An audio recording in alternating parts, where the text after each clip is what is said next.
Oh, yeah. It's April 20th. It's 2011. This is Day 9 Daily number 290. And it's Wednesday.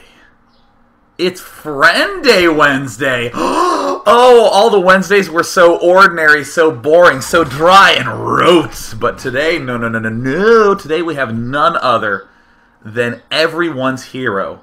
Everyone in the whole wide world. Seriously, people in China buy phones just to follow him on Twitter. It is none other than FX Open's Sheth. Okay, wait, I'm going to unmute you. And hey, what up, Sean?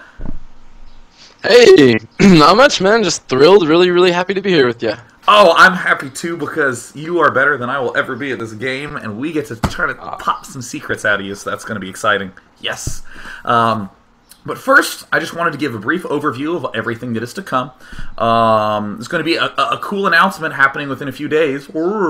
So that's neat. 2v2 week is happening next week. That's right, from Sunday to Thursday. It's everything 2v2. And as a result, for next week's Friendday Monday, please submit a game of you experiencing the worst 2v2 ally that you have ever seen in your whole life. Submit those to Monday at day9.tv. We'll have a ball with that. And then for Newbie Tuesday, submit a game of you losing to a 2v2 team that has a Zerg in it when you do not. So for instance, a Protoss Terran, or Terran team up against something like Zerg Terran, Zerg Protoss, Zerg. I want to see those struggles because that's a very important concept that comes up in 2v2, the idea of Zerg's mobility in the early game. I'm done with announcements. Let's talk about Sheth. Now, Sheth, I just have a brief question for you.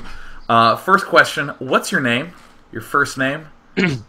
Sean is my first name. And do you know what my first name is? David? Jason? Sam? Sean? Yeah. That's right. I'm not a David or a Jason. What inferior names. That is correct. We are all Seans here today. And if you are a David or a Jason, I am deeply, sincerely sorry that you do not have Zerg running in your genes just because of what your mama chose to name you.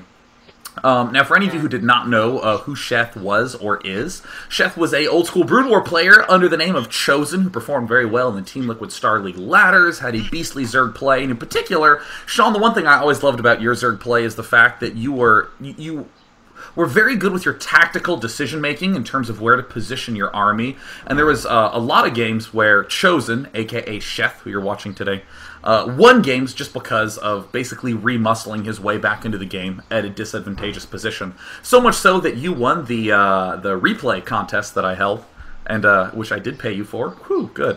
And then, and also in the recent MLG Dallas, you were the first casted game of the day against QXC. Sheth won an amazing game against QXC on Shattered Temple. Definitely check that game out. A stunning example of good unit positioning.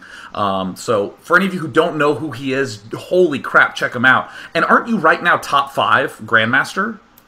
Number 1 in the world. Number 1, that's right. Okay, because I know you weren't yesterday.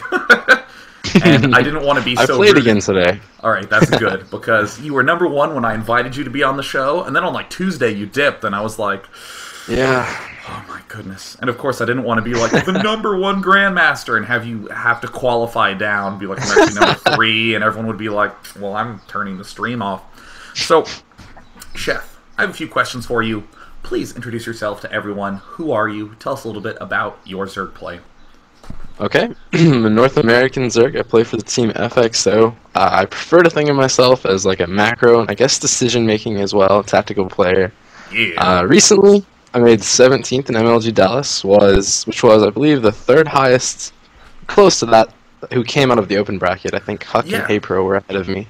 But it's not bad for being in the open bracket, and other than that, I've won a few tournaments recently. I won a Spazcraft Invitational, I don't know, some other small things, and I just won a LAN before that in Michigan, the W Tribe Tournament of Champions. Yeah. So I have won a LAN, which is something that... Already I did show up to... back off, guys, you know. Yep. So, anyway, I stream a bit too, and... Oh, and where can they find that stream? That's about it. Sorry, I didn't... Where can I find that stream also? Oh, hello? Justin.tv/ Hello? Can you hear me? Sorry. Yeah, I guess there was a little bit of a chat delay. Please, no, go ahead and tell us where your stream can be found. Oh, Justin.tv/FXO Sheth. Easy. That's it. Easy cheesy for breezy. So you shared with us Zerg vs. Zerg and a Zerg vs. Terran game today. We're going to be looking at the Zerg vs. Zerg game first because it is a good example of how to come back and has some interesting tactical moments in it. But there's a few questions that I wanted to come right out the gate with since we're going to be beginning with the Zerg vs. Zerg. What is your overall, just general approach to improving when you're playing on the ladder? Do you like to have one strategy that you sort of flesh out? How do you look for leaks in your game and repair them? Or do you like to do a wide variety? Do you like to just drill hard like Noni does? On ladder, there are a couple things I do. Right now, I usually pick a specific thing to work on. Right now, I'm kind of working on creep spread. Not really creep spread in ZVZ. This game I do pretty bad at it, but... and in the ZVT too, so that's why I need to work on it. So I'm working on that, but main you can tell I'm working on it because I do bad with it. But other than that, what I do is I try and find my builds and I try and refine them just slightly. Kind of like something you talked about a lot, where like if you run a build order tester and you try stuff out. Basically, for me, ladder's like it's kind of more an advanced build order tester. Like I have to refine it in the context of I'm playing someone who's maybe possibly attacking them. Maybe possibly attacking then. Where can I fit in a drone? Maybe I can get a second overlord here while this, I do a whole bunch of things like that and try and refine it. Cool. Well, I want to take a look at some of those as we go into the game because, a lot of people kind of have this mythical idea, this mythical idea that, all good players just kind of play a lot and, ta-da, they end up really just kind of winning all of a sudden. And so if there's any trick or secret that you feel like is a real foundation to your improvement, feel free to let us know. I don't know if you have that on hand right now, but I'd love to hear your thoughts. Magical secret that makes you really, really good. No, I don't have it. I wish I did. I'd sell it. Well, all right, cool. Well, let's go ahead and jump into this Zerg vs. Zerg game. I currently have it paused. Rob is at the bottom left. You are at the top left as FXO Sheth. And I'm going to do a 3, 2, 1, go. And then we're going to speed it up to ×2. Okay, so speed up after you go? Yeah. 3, 2, 1, playing it, and now I'm at ×2 now. So we see you spawning at the top left position. It's Tal'Darim Altar. So of course my immediate question is, how does this map influence what you're going to end up doing? Okay. Well, this map actually, if you notice the choke, or the ramp I guess you'd say, it's very wide. There's really no way I can wall it off with like 3 or maybe 2 roaches and a queen. So I have to be careful with that. I don't want to get overpowered with a whole bunch of zerglings.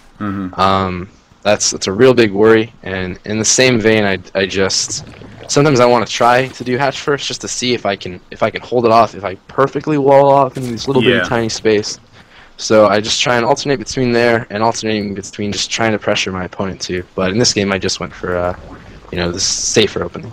Yeah, and I guess this isn't a reasonable thing to say, but on some other versions of Tal'Darim Altar, this distance at the front is a little different.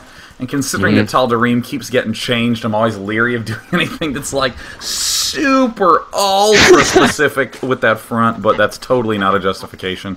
You gotta play, smarter than that. Not like, well, what if they change the balance on the map? So we do see you doing a pretty standard opening, getting Zerglings, and I assume with the saving up of the gas, you're either going to be going Baneling or Roach. But tell us a little bit about what decision would come up here. And now I just slowed it down to ×1, and I'm just now hitting the 4-minute mark. And I see you building a Baneling nest. Tell us a little bit about this consideration, since we do occasionally see some Roach openings on this map. Okay. I basically thought about, again, how there's this really, really wide choke. And I figured if he goes roaches, or at least I have this timing window right here where I could pressure. But I see 6 Zerglings here, and I'm like, okay, I get the feeling as he's chasing me that he's going to have speed shortly. Because usually if they don't have speed, they're not going to chase you.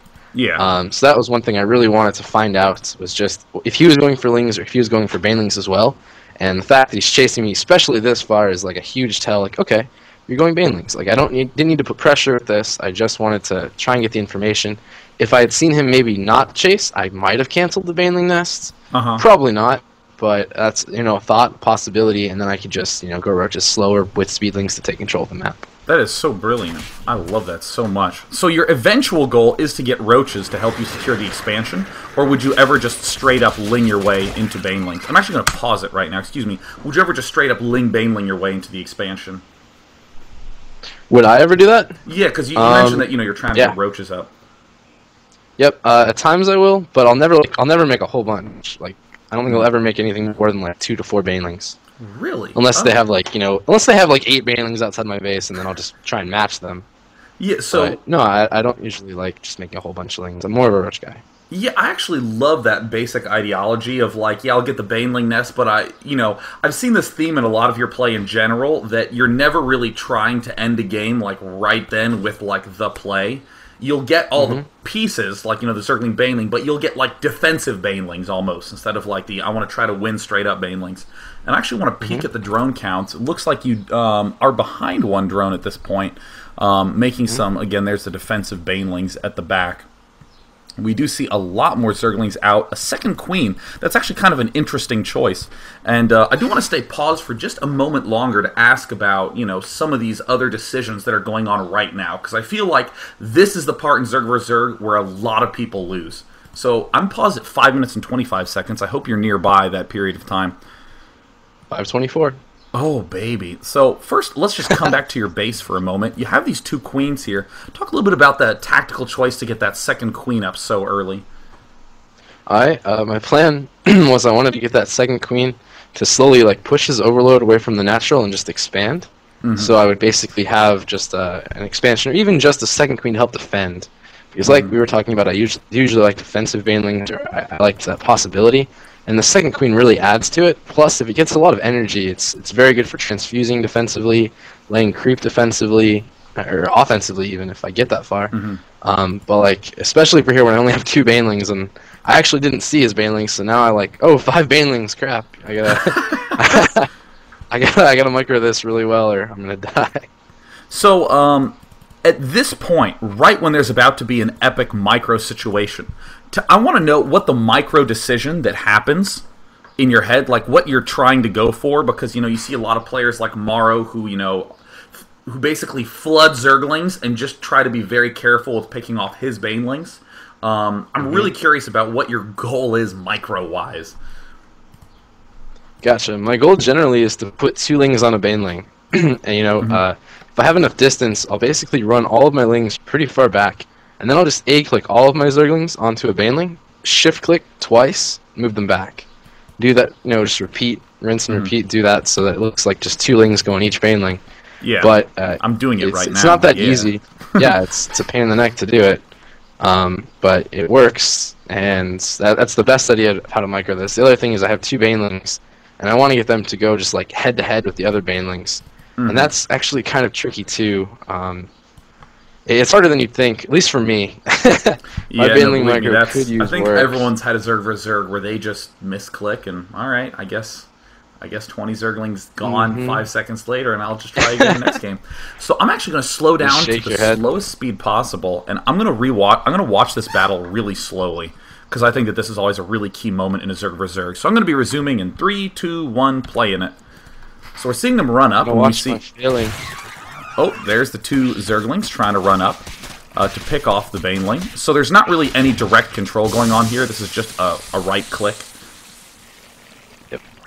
And here your baneling's going up. Looks like you're trying to chase him. Oh, the intensity. Oh, whoopsie daisies. Yep. And there, it looks like the queen's actually doing a pretty reasonable amount of damage, picking off one of the banelings. Oh no, Sheth! Oh my god, that hurts so bad. Alright, I'm hitting the plus now, so now I'm currently going at the regular speed. Just hit 6 minutes, and that was not the best outcome in the world, especially because of all the Zerglings that were taken out due to that baneling, and whoo, that was a little bit close there with the Zerglings at the front. And there's the spine crawler going down, and I personally would, probably feel like, hey, I don't know if I want to be making a spine crawler here. What if that's too costly at this moment? I mean, I know that you just had a rough situation, but I mean, is that spine crawler purely just a, oh my gosh, I think I'm going to lose right now play? Or wait, you actually made drones. Never mind. Yeah, so you were going drone spine crawler? Just in case he continued to pressure, I had some banelings running across the map that I kind of didn't micro that well, but I just wanted to, in case he kept the pressure on, I'd have some defense. Just all set up and ready. So, even though you lost a lot of Zerglings, you still go spine crawler and drones? Yeah, well, I have Overlord's pretty nicely placed out the center, and I didn't see him try and refresh it. Although right now he does have 4 banelings running into my base that I did not see. But yeah, other than that, like this was an okay idea for me. I'd scout with these lings, and you can be pretty quickly defensive if you have 2 queens. They're pretty good. So we do see the Banelings landing some nice blows on your worker line. We see that your Zergling attack did some damage. If we go to the unit counting station, we see that you're even in drones. He's ahead in Zerglings, but you're also making 4 roaches right now. So this, I think, is a point in the game where a lot of people do not end up in this matchup, where they actually have decisions. So now that you are finally past that phase where you're not about to die, what is your overall goal? I know getting an expansion up, but you have, a Roach, Zergling, Baneling mix, and, you can make any of those at any point. Tell us a little bit about those unit compositions when you're getting this expansion up, how you want to try to kill him much later down the road. You have very good questions, Sean. Well, thank you, Sheth. Well, thank you. It's almost until I play this game. Yeah! Nice. So my goal here is to get A, there are enough roaches to hold off his Zergling Olin, if that's what he's doing, or B, just enough roaches that I can safely expand and put pressure on it later. Like a lot of options you can do here is you get maybe 8 or 9 roaches, and you just kind of show them off. And usually no one hides roaches because it's kind of a silly idea. Yeah. I don't know why. It's just it seems to me like no one does it. So you hide your lings though. So you have like 9 roaches and you have like 40 lings because you've made them secret, and then you just move out. So you either want enough roaches to do that, or just just something like that basically. So and those are basically the only 2 compositions I use is like pure roach and pure roachling, at least for this stage. We see you getting a really crazy fast missile attack upgrade. He has his queen out doing some business. Looks like you know that the layer is done, so you have to at least be expecting a variety of tech. Is that ever concerning to you, getting behind in the layer tech? It usually isn't, and I say usually because it probably should be. But no, I usually don't worry about it because I figure it's just going to be either roaches with speed quicker, roaches with burrow, maybe an overseer, and I have 2 queens, so overseers don't really worry me that much. As for roaches with burrow, I usually get my lair at a fairly reasonable time, so I can get an overseer out if I need to. And speed, I'm not planning on attacking here, so if I was planning on being aggressive, I would worry about that. But in this case, I just want to defend, and speed really doesn't matter if you're positioned nicely on creep to start with. Very true. I do want to, generally note that at this period of time, I'm curious if in-game you felt ahead or behind. We see 2 roaches that went off to do their own thing and got killed off in the middle. Yep. Was that accidental? I felt really good until those 2 roaches died, actually. I was like, I think roaches. You guys. What are you, dragoons from Brood War? You guys. Seriously, Dragoon pathfinding was just adventurous. Now, I loved it. Running the Hydras. And like, oh yeah, I'm going to pause it right now. We're at 12 minutes. All right, now you can tell your Hydra story. Sorry, I needed to pause right on the correct moment.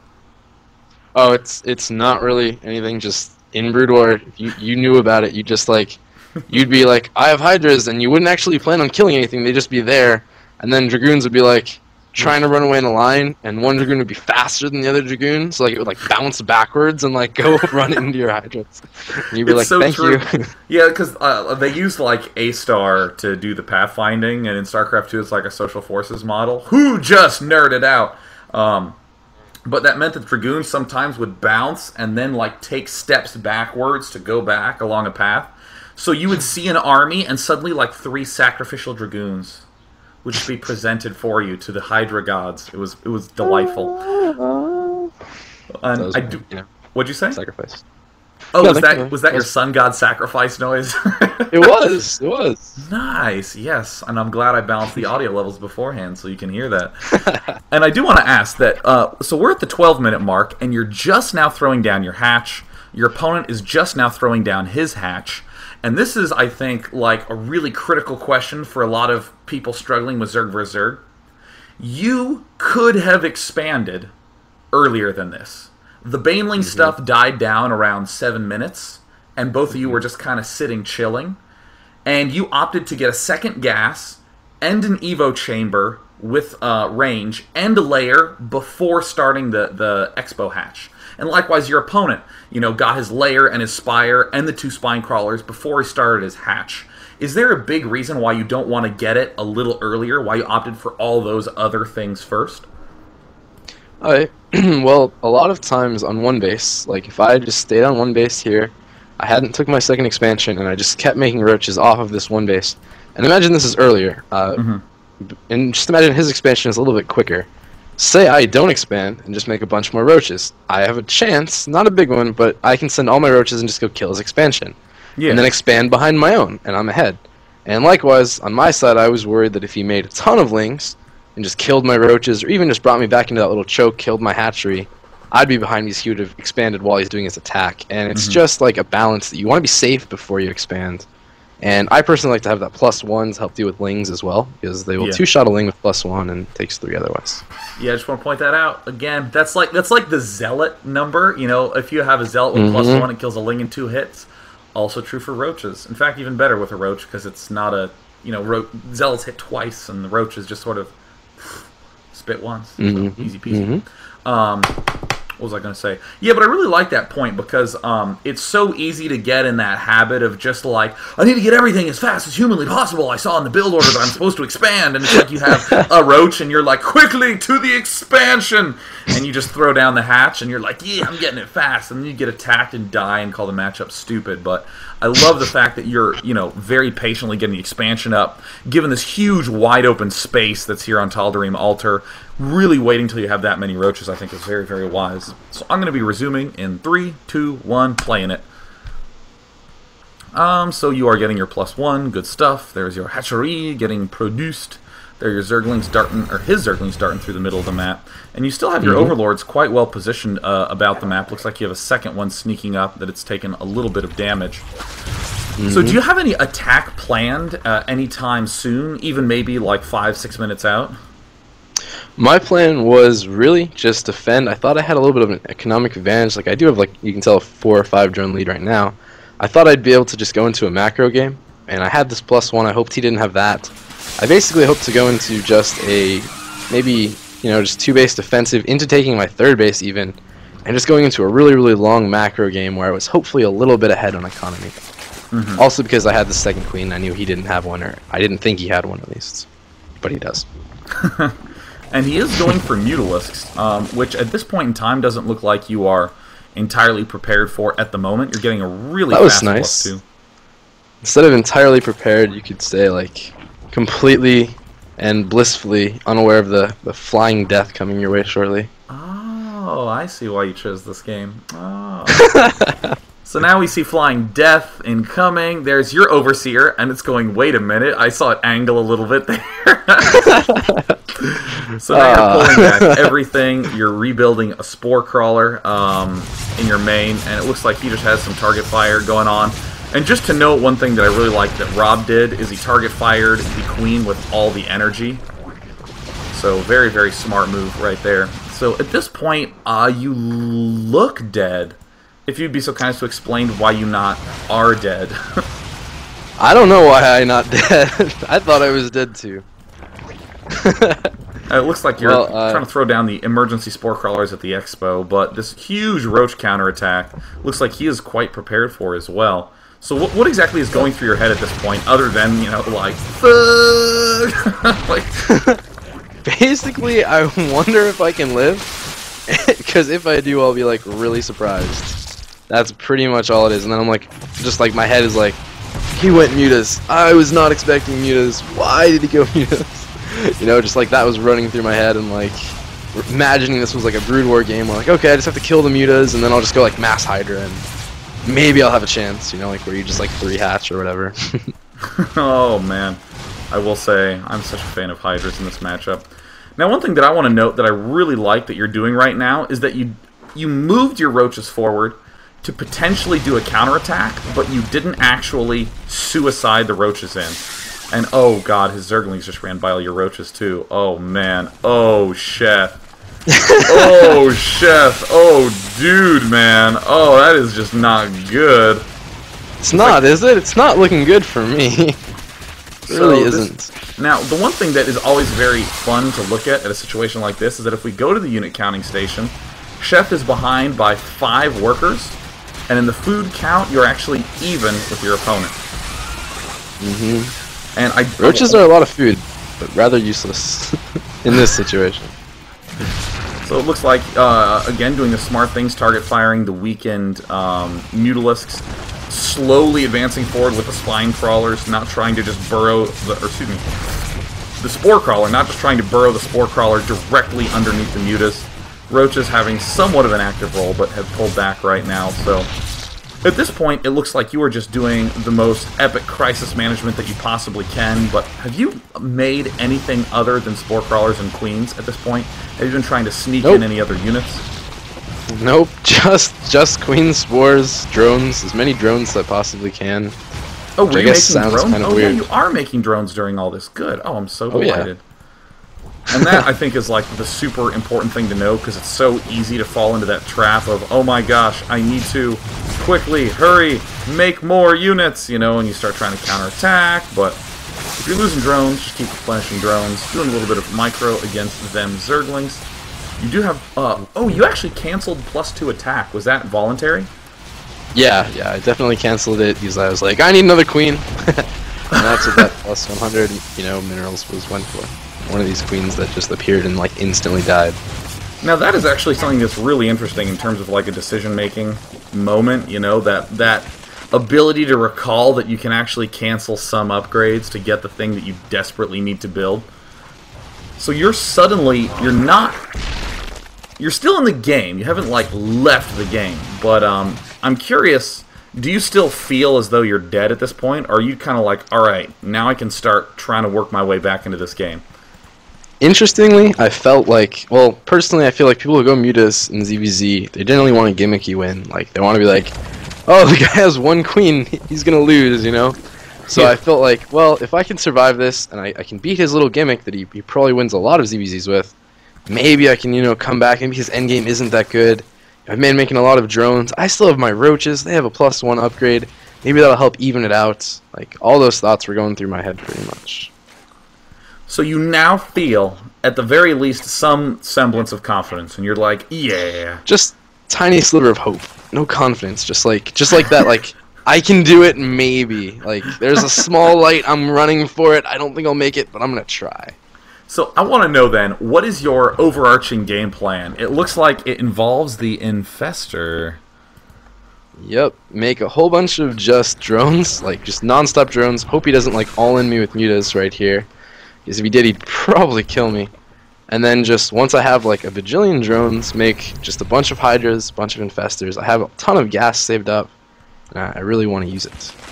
Now, one thing that I just want to note, if this were a regular daily, I would probably have paused a lot right when this attack was held off, just to note that Red did not actually have the highest drone count, because, you know, having devoted so many Zergling so many Zergling Muta counterattacks just like this one, that, you know, didn't end up winning the game, that really hindered his long-term play. So, I just want to briefly throw that out there, just for consideration. We won't actually stop and do that this game.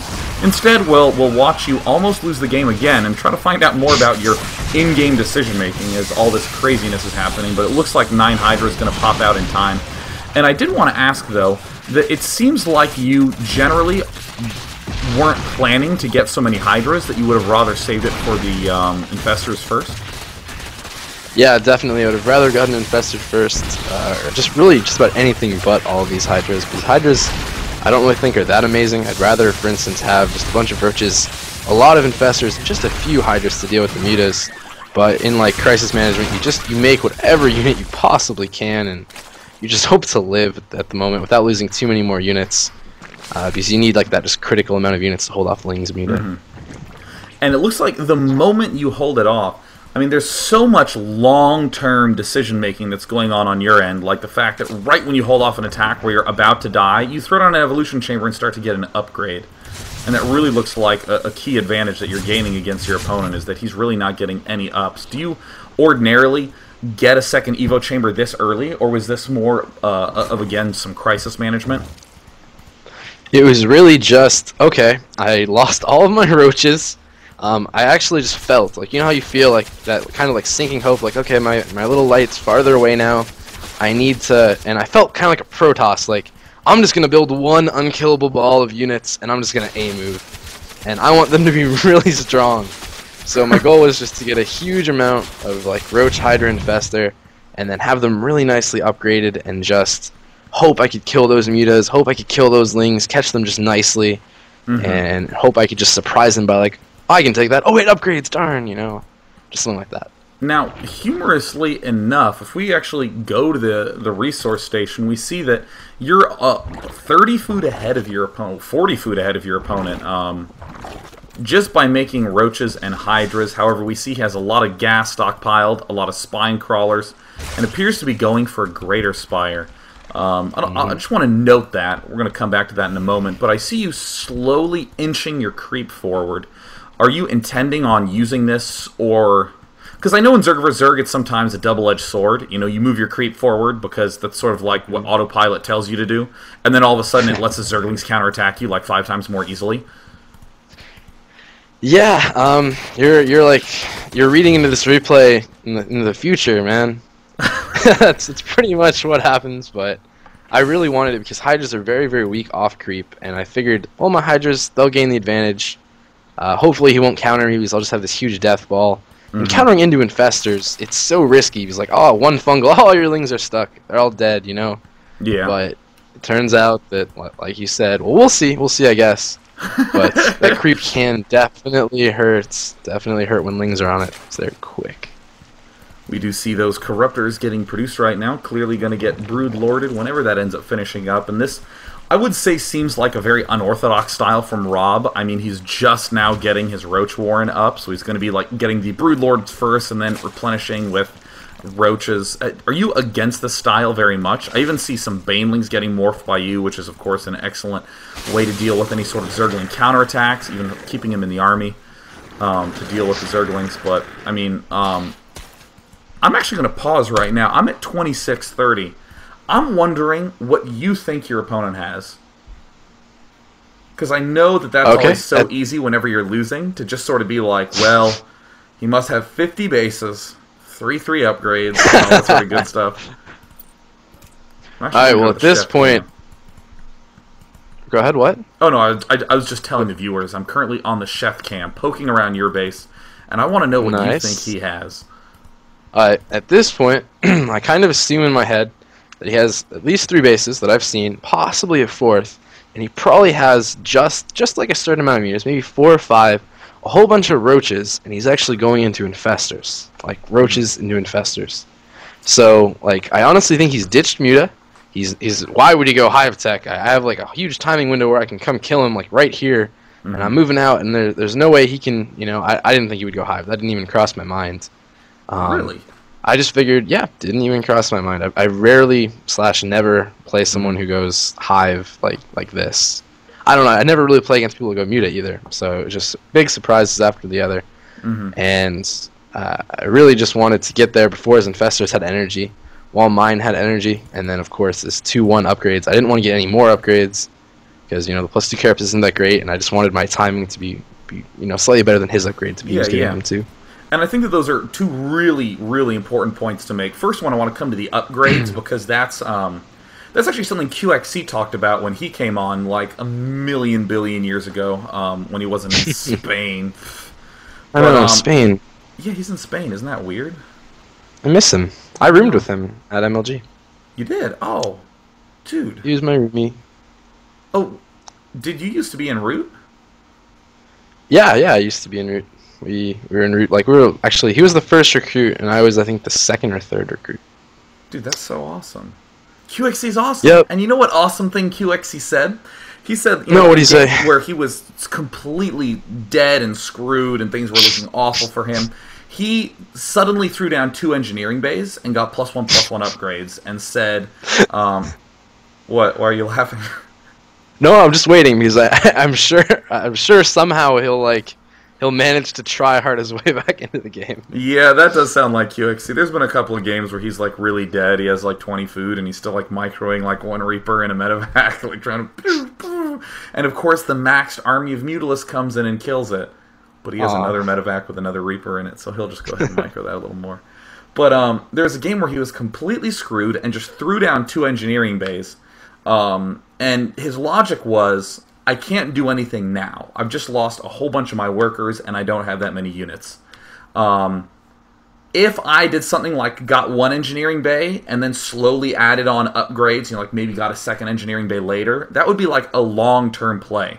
Because I would get the +1, and then I would get 2-1 upgrades, and then I would get 3-2 upgrades, and then eventually 3-3 upgrades. Instead, he threw down 2 engineering bays and said, I'm just going to play for exactly 5 minutes from now, and that is exactly where I'm going to try to win. He got 2 engineering bays to get a fast +1-1 and then stop. And that sounds a lot like what you just said here, where you get the 2 Evo chambers to get 2-1 really fast, and then stop, where you're making a temporary big money investment, and then just dumping all the rest into units. And I think that that is a very important way to do some big timing pushes. Is to kind of win the game? Huh? Did you win the game? He actually did. He did some like crazy micro. Nice. It was cool. Yeah, it was. You guys should look that up. Friendday Wednesday with QXC. It was actually in beta. He's actually come on the show twice. Yeah, it was like way long ago in beta. And then he did another Terran vs. Protoss one. But he's just been on the show. Okay. And then there was the other point I wanted to note is that I loved your note that you're trying to beat his infestor energy, because I think that that's like another really key point in terms of timing, because a lot of times people are just like, I feel screwed, I guess I'll attack. And it's so, I love that you like had 2 really good reasons, you know, like, oh, his infestor energy, I didn't want it to be too high, I didn't want him to get a 4th up, I want my upgrades to be done, because it's always better than the reasoning of, I just feel awful. So I'm going to try to attack and to try to not feel so bad anymore. I just wanted to watch my units die a painful death. Just something and die. So I'm actually going to be resuming this game in 3, 2, 1, playing it. So your hive cluster is under attack, and as it turns out, there are no huge roach armies, nothing else going on. In fact, just a whole bunch of broodlords getting made. And ooh, I love the fact that this is actually really interesting, because here's the Zergling counterattack we were talking about earlier, and I think this is quite smart by Rob, because he's basically trying to draw Sheth's forces as far back into the main as possible, because Rob just made 36 Zerglings and really would have preferred not to make 36 Zerglings. He really would have preferred to get like 36 Broodlords instead. Yeah, that would be a lot harder to kill. But there is this intimidating army continuing to progress forward. There are the Zerglings wandering their way around to do yet more counterattacking, which is actually kind of an interesting style, the idea of just building this many spine crawlers and only Zergling counterattacking. So you're slowly advancing forward with your army Odeth. Here comes another counterattack. I want to know a little bit about what's going through your brain at this moment. Basically just more panic mode, like, I really hope he's really bad. I don't think I can win if he's not a really bad endgame player. And just like keeps killing all of my drones. I know I'm not ahead in drone count now. Hope he doesn't kill any of my tech, but I know he's going to. I need this attack I'm doing right here to kill him completely, or I'm just really dead. Or at least in a lot of trouble. So it looks like you do manage to break that side entrance, doing a lot of damage. He's repositioned all his stuff. The Zerglings still seem to be doing quite effectively. But I'm noticing that you're replenishing only roaches, kind of in line with your idea of only want a few hydralisks and mainly infestors. And are you content to engage here? This seems kind of like just trying to break through, you know, the Great Wall of China. Yeah, at that point my head was just like, what?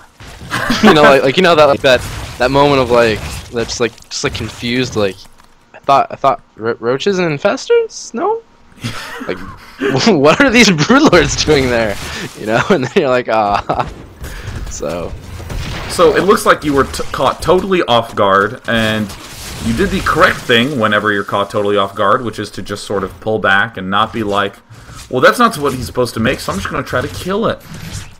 Just continuing to pull back. So now I assume that the surprise at seeing broodlords instead of infestors and roaches is finally starting to wear off, and I want to ask more and more stuff about your tactical choices.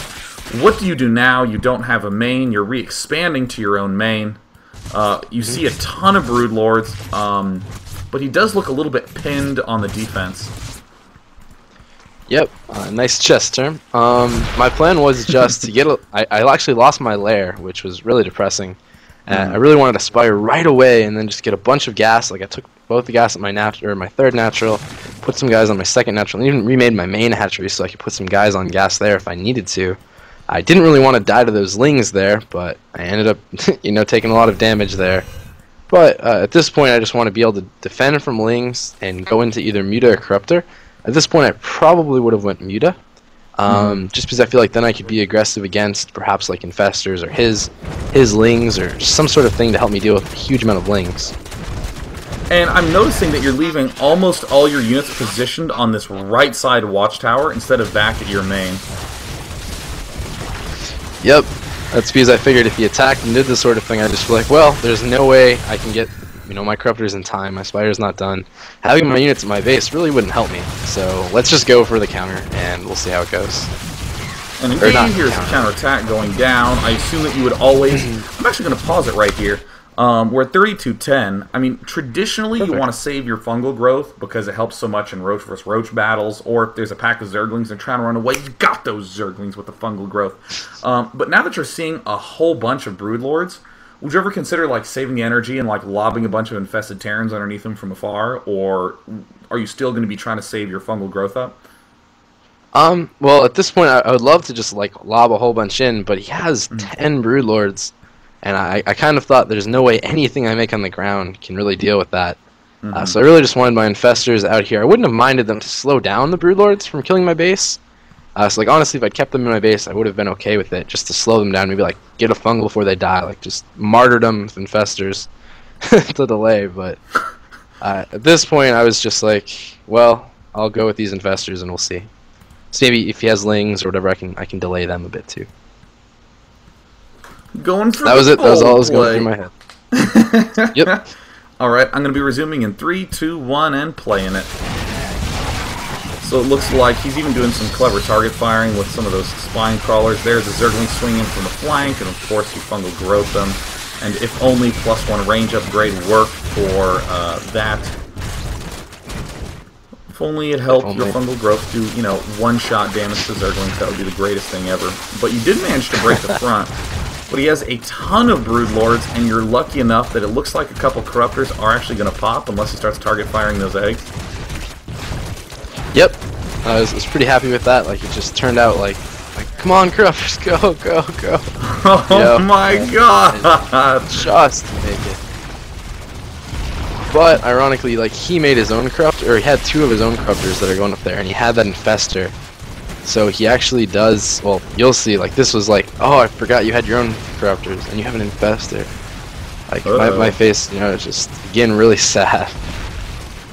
So it looks like he doesn't quite manage to kill off the Mutalisk. Both his Corruptors die. And are you just trying to kill all his bases at this point? Yep. I actually just got really depressed. Like I looked at it and I'm like, okay, I can save 1 drone, and I think I actually did manage. Did I manage to like take a drone away? Actually, I don't think I did. But I was like thinking to myself, I really wish I had a drone that could run away, or even minerals, because I had 11. Oh. It's like I have these drones that are running away and they're gonna make it. Like, I was like, I really wish I could make an extractor there, because I only have, like, a few buildings left. And then at this point, I was just, like, surprised, because I won. No way! Are you serious? He just up and lost? Yep. Yeah, no more buildings. Oh, yeah, those are the win conditions. Wow. That they are. Hold on, I think I need a moment. Glad you enjoyed it. Holy cow. So, now I want to do a retrospective of this game. Perhaps we'll take a brief look at the Zerg vs. Terran and just mainly talk about openings, since, we've been going for about 44 minutes right now. The first question I have is, how did the Mutalisk opening make you think that you'd need to adjust your game for next time? Okay. Seeing those mutas, I'm gonna actually, like, I usually, if I see spine crawlers, I think to myself, okay, usually if they're going to roach, they don't make many spines. But he made them preemptively, basically before we even went roach. Like, he made them to defend Baneling Ling. So I thought, well, they're just for that. But if I see only lings, I don't even see a roach. And even if I see them make a roach warren, it doesn't, like, I gotta keep in my head that it doesn't mean they're actually going for it. If they have a hive tech really early, like I should suspect them using that gas, especially from good level players. If they get their gas really early, they're going to use it. So basically just working on that and making sure I do that properly. Yeah, there's also that second spine crawler quite early that could potentially serve as a signal, but yeah, you did. That's actually kind of a weirdly timed second gas. Man, I know exactly what you mean. He like rushed for a layer, just finished second gas as he was starting his spire. That's like guaranteed to have exactly 5 mutas when spire pops, and only 5. So, do you think that there was any, or so now that you've maybe considered that there could be some Mutalisks coming, how would that change your play? Would you, get fewer roaches and more queens as you're trying to take your expansion, or would you just auto-build one spore crawler or something like that? I think the biggest thing was just, like, basically I needed to have an Overlord a little bit closer to his base, right behind the natural. Like, my Overseer saw it, but it was just a little bit too slow. Like my spore didn't get to make, my extra queens weren't made. I wasn't prepared enough, and like I think if I just had enough time, had maybe just like 2 or 3 seconds more, I would have been able to hold this off just a lot better. And I generally don't fear mutas though. I'm going to zoom up to that moment where your Overseer ends up popping out. Which Overlord ended up taking the transformation to the Overseer? Where was he? Where is Mr. Overlord? I do not know. I'm sure I'll find him eventually, but it looks like, just the Overseer just starts getting built a few seconds late. Where is he? Yeah, he's right by your natural. Yep. Yeah, that's actually a good point because, as you said, here come the Mutalisks, and then right when you see them in the production tab, we see immediately another Queen's made, and then here comes the cancel of the +2 going down at any time now. Yeah, look at that poor Spore Crawler. It was literally 5 seconds too slow. Ugh. Yep, and I did have an Overlord there. Like, if you look back by his natural, I did have one there, but it's really badly placed. It's really badly placed. And one thing that I just want to reiterate for all you beautiful people viewing. And by the way, speaking of beautiful people, we took a poll before the daily began. 75% of people watch just because of my dash and good looks. This is the actual results from the poll. It was actually 76.7%. And that's not even a surprise to all of us. We know this day. Don't worry about it. There are those 23.3% of people who are like, more strategy, must win, get uglier, more strategy. Wear this mask while you cast. Yeah, where's my lion mask? I think it's in the car. I wore it when I was engaging in sports over the weekend. Ooh. Nice. Yeah, thank you, sports. Yes. I love that the adjustment that you said that you wanted to make against Mutalisks was not building a huge extra thing. It wasn't making, well, I'm just going to rush for Hydras now. It was, I want an Overlord positioned a little bit better and just spot it a touch sooner. Because that's the sort of subtle adjustment that I think a lot of people don't make. A lot of people are like, well, I lost to Mutas, I better make 10 Spore Crawlers next game. Or even not to exaggerate, they'll like, I guess I better make 1 Spore Crawler in each base every game. And then suddenly, then there's a Zergling counterattack. I guess I need to make an extra Spine Crawler. And then there was this Hydra play that ended up killing me. I guess I need to get Roaches a lot earlier then. And then what slowly ends up happening is you just have no money and no units, and you can't do anything. You're okay against 5 gimmicks, but you don't win any sort of straight-up game. So I definitely love that you're still valuing the... No, of course, I want the exact same thing I did before.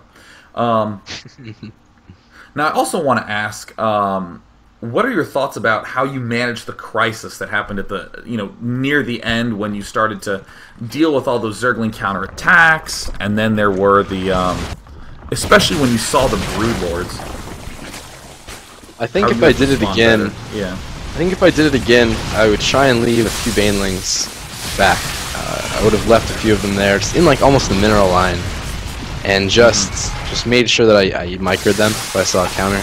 Like just maybe leaving 2 or 3 Banelings, or just maybe even 2 Banelings at each mineral line before I left, and take like 2 or 3 with me. And I feel like that would be a fine split.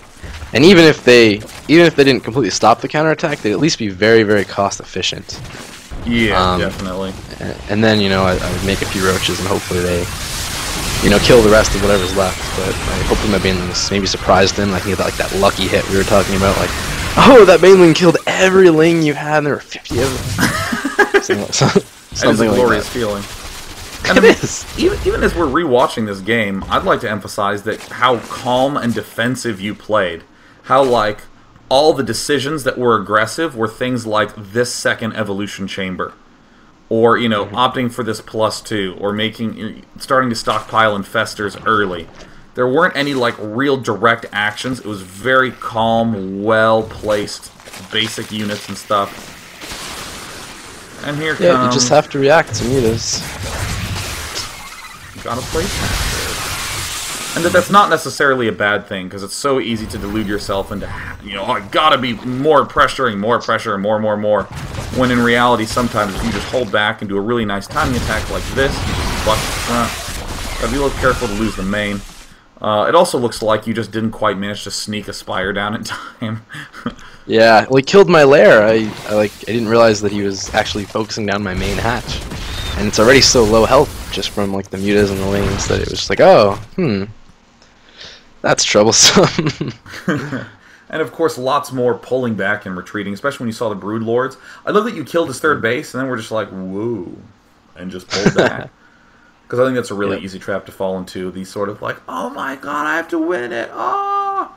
Since we are tragically running a little bit low on time, we're going to go ahead and take some user questions. I know. Oh, can I tell a really funny story first? Yeah, 100%. Yeah, let's. Well, I'll it's not loading up the question asker while you say it. Sweet. It's not that funny, but I thought it was hilarious. Yesterday or the day before, I was on my stream, and something I always tell people, or I always do, either when I'm coaching or when I'm just talking or when I'm playing, is I'll always, if I see them go mutiling, I'll always bring an overseer with my units, just because I don't want burrowed banelings or just anything burrowed. Specifically, banelings just like pop up and all your army's dead, or all your hydras just died, right? So I'm playing Sen, just on North American Ladder, and he goes mutas, and basically very, very similar to this game we just played. Only I managed to hold it off a little bit better, so I got ahead actually. Because it was on Metalopolis, and I was like, okay, I held that off really well. My overlord saw it quick enough. I was prepared because I saw the spines, and I held it off, and I'm ahead now. You know, I slowly built up that same army of like just nicely upgraded roaches and hydras. Anyway, as the fight goes on, you know, he kind of really catches up. Like whatever he does, like he actually had his third base a lot earlier because of the muta control, and like he really caught up really well. Yes, he's so good. So then I go and I attack with my army, and I left my overseer back, and I'm actually streaming, and I'm like thinking to myself, because he has a whole bunch of spine crawlers, he uproots them all and runs them back. And I'm joking with my stream, like, I wonder if I can fungal these spine crawlers, right? So I throw down a fungal on the spine crawlers, and it catches, like, 20 roaches that were just burrowed there. And I had no idea they were there. And I was like, what? And I managed to completely kill all of his roaches, because he had literally his entire army there, just burrowed, because I had hydras, too. And they were just, like, waiting for me to walk over, because I forgot my overseer. And it's that lucky fungal. It was just the best moment. Like, I can fungal spine crawlers. I can. And I gotta ask. I assume you won that game after that. I did. Oh, it was great. What a wonderful lucky mistake. I know. All right, so here we're going to take some brief questions before we wrap this daily up. Here's a question from Grenjabab. It says, Dear Day 9 and Sheth, considering there was a lot of, talking about little intricacies of a build in yesterday's Newbie Tuesday, how would you incorporate little refinement stages, or how would you incorporate let me try that again. All right, so basically what he's asking is that in terms of stealing little things to refine in the build that you just did, how would you incorporate those into, if someone wanted to steal the style of play that you did? Because in yesterday's Newbie Tuesday, we looked at a player trying to emulate Naniwa's build and just walking through, tons of games of him playing. But in Naniwa's build, there wasn't any crises going on. So, like, what elements do you have to work on in terms of refinement or could someone steal in terms of refinement when things get crazy as they did? Okay. See, I wish there was an easy answer for that too. I wish I could just say something like, well, you just have to be ready for anything, and just, it comes with being a man, coming of age. You're ready for anything, and you crisis manage. It's what it happens when you're older, son. I wish I could say that, but like really, it's just you get to a situation where like, oh, I've been in a worse situation and I've come back. Let's just try it, and you go for it. You're like, all the pressure evaporates just because you've been in so much worse, or like, I'm already dead. I'll just have fun, and it's kind of like that whole like it comes with time, but it's really not. You're gonna suffer so many deaths from like, oh my god, I'm gonna panic for like 5 minutes while I could be saving possibly the game. And I want to throw out there about a little bit more on the refinement topic as well. That like there's a couple of principles that you kind of stated that they're like rules that you can kind of follow that doesn't matter what your game state is, that are very helpful. Like if you want to go like just roach, you probably only need 3 gas. So if you're in a real bind, you can go like 3 gas just roach, like pull guys off gas, assuming that you've lost a lot of units, or like you can only leave guys in 1 gas and make as many roaches as you can afford, and then all zerglings and drones with the rest. And there's some good ones. Do you have any of those sort of funky rules? Or do you just have tons of experience under your belt? Well, for rules, I don't have any. Like, I actually listened to you talk to Spenny's show last week, and this week I really don't have any rules. Like, I don't get gas till a certain time, or I only get a certain amount of gas. I mean, there are timings. Like in ZVP, if you want to do a roach with burrow movement, you get 3 gas when you get lair. It's like perfect timing. You'll have just enough gas for both burrow and burrowed movement, and you're fine. But in just about every other situation, obviously ZVZ is different too, because you want your early gas and you want more gas, and it just changes. Main things you want to think about are you want to use all of your larvae, and you want to make sure that your hatchery is producing its own larvae besides the spit larvae. And I think that's just, if I can take gas while still using all my larvae, I'll do it.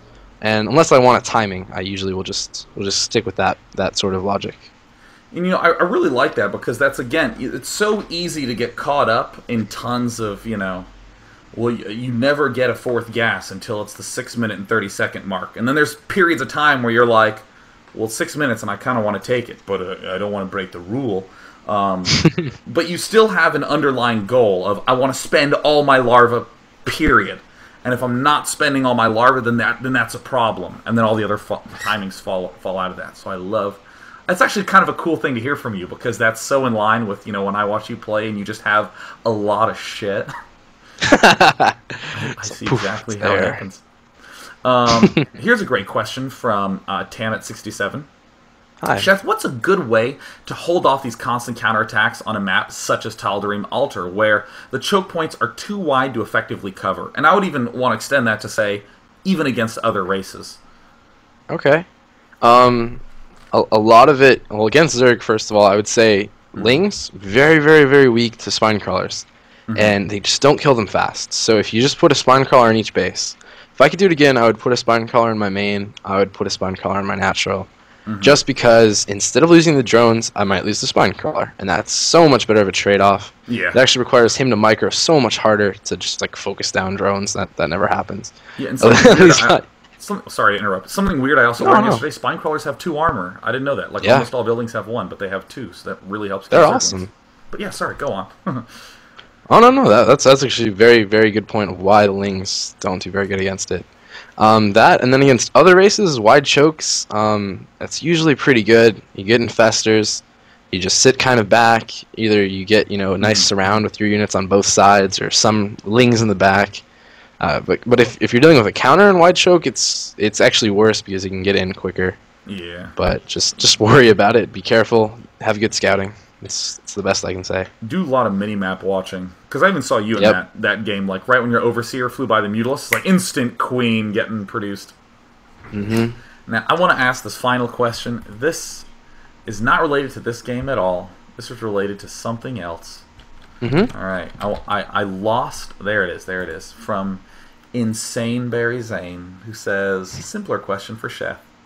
How's your ZVP doing? Because a lot of people are having concerns about that matchup.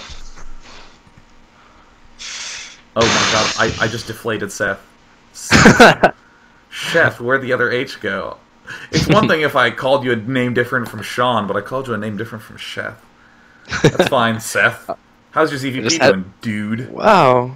Wow, no manners.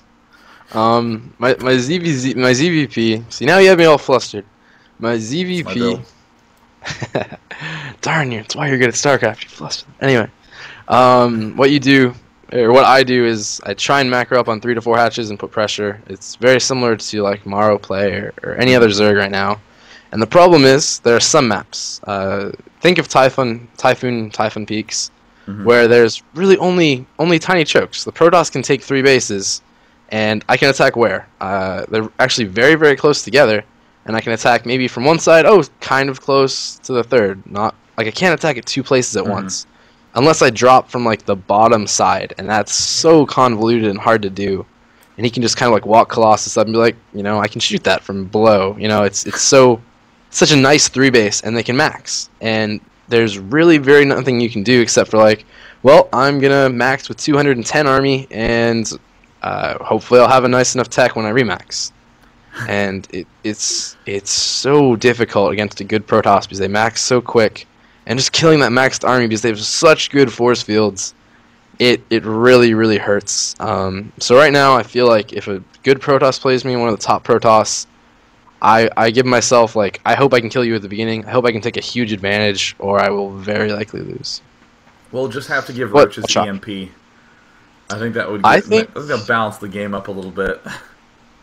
I think if they just did something with force field, like I actually wouldn't make any sense for TVP, but if you could like give some Zerg unit the ability to break force fields over time, like if my Roach hits your force field 30 times, that'll break, I would be okay with it. Or if my Hydra does that, just because I really dislike the force field mechanic on those short chokes. It's very deadly. Hopefully, Zergs will find solutions soon. Dearest Sheth, thank you so much for coming on the show. This is a heart for you. I don't know if you can see it, but I'm wearing my Zerg shirt as well. Dun dun dun! I actually have like 3 of them. I was actually looking at my laundry the other day, and there's just all these Zerg shirts. And I was like, oh my gosh, there's Zerg players who've been taking their clothes off in my room. Leaving me, and they're all for 6'3" men, so that's great. So we're going to go ahead and wrap this daily up. Sheth, please let everyone know where they can find you. Okay, you can find me right now. Actually, I have a new Facebook just up. I'm going to be trying to post on it. If you just search for FXO Sheth, I'm there. I have a Twitter, twitter.com/FXOSheth. You can find me there. The easiest place is just to go justin.tv/FXOSheth, and you can find me streaming usually every day, really, really early morning for us, probably while you're sleeping day. And wait, I should call you fake names. I do. I wake up at 9 p.m. Eastern, and I usually play around then. Wow. It's weird, right? You got up early to play with me today. Or not to call. I don't know why that word didn't come. I was like, to do this one.